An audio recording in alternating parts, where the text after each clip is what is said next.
Big pass Tamil season 9 இதெல்லாம் என்ன மாதிரி ஸ்ட்ராட்டஜி தெரியுமா?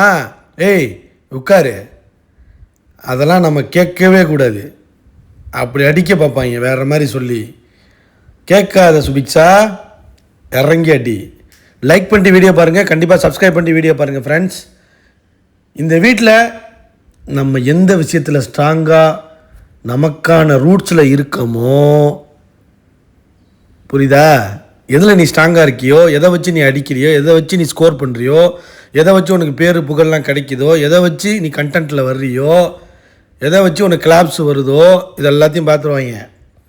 பார்த்துட்டு என்ன பண்ணுவாங்கன்னா அதை வச்சு தான் இங்கே தாக்குவாங்க. நீ அதை நோட் பண்ணியிருக்கியா?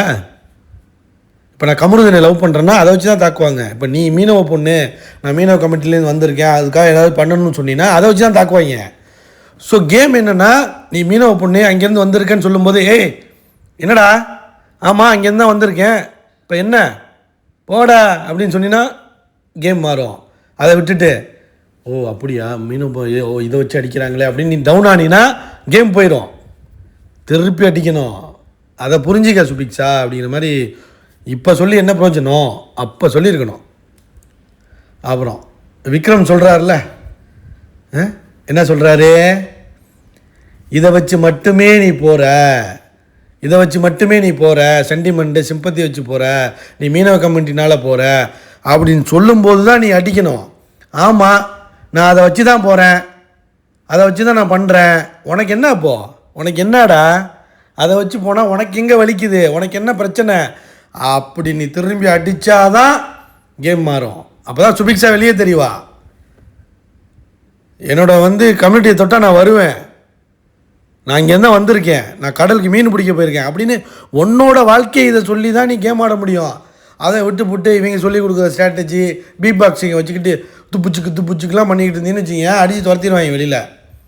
இவ்வளோ தூரம் நீ வந்தது காரணமே நீ கேமுக்கு சின்சியராக இருந்த, ஆனால் கேம் ஆடலை. நீ ஒருத்தவங்க பேசுகிறத பார்த்து பயந்துக்கிட்டு அப்படியே பம்பிட்டு போனாலே கேம் இல்லைன்னு அர்த்தம். நீ சூப்பர் டீலக்ஸில் இருக்கும்போது மொதல் 2-3 வாரம் நல்லா பிரேவாக தான் இருந்த. உன்னை எமோஷனலாக எங்கே அடிக்கணுமோ அடித்து உன்னை உட்கார வச்சாங்க, அந்த கூட்டத்தோடு உன்னை சேர்த்துக்கிட்டாங்க. அப்புறம் வியானா இங்கே கூடலாம் சேர்ந்துக்கிட்டு கேம் ஆடலை. அதான் இங்கே பிரச்சனை. அதெல்லாம் என்னென்னா one of the strategy to break someone. புரிஞ்சிக்க, உன்னை அடித்து உட்கார வைக்கிறதுக்கு பண்ணுற ஸ்ட்ராட்டஜி அவங்க. ஏய் உட்காரு அப்படின்னு ஒன்று பண்ணுவாங்க. அதெல்லாம் நம்ம கேட்கவே கூடாது.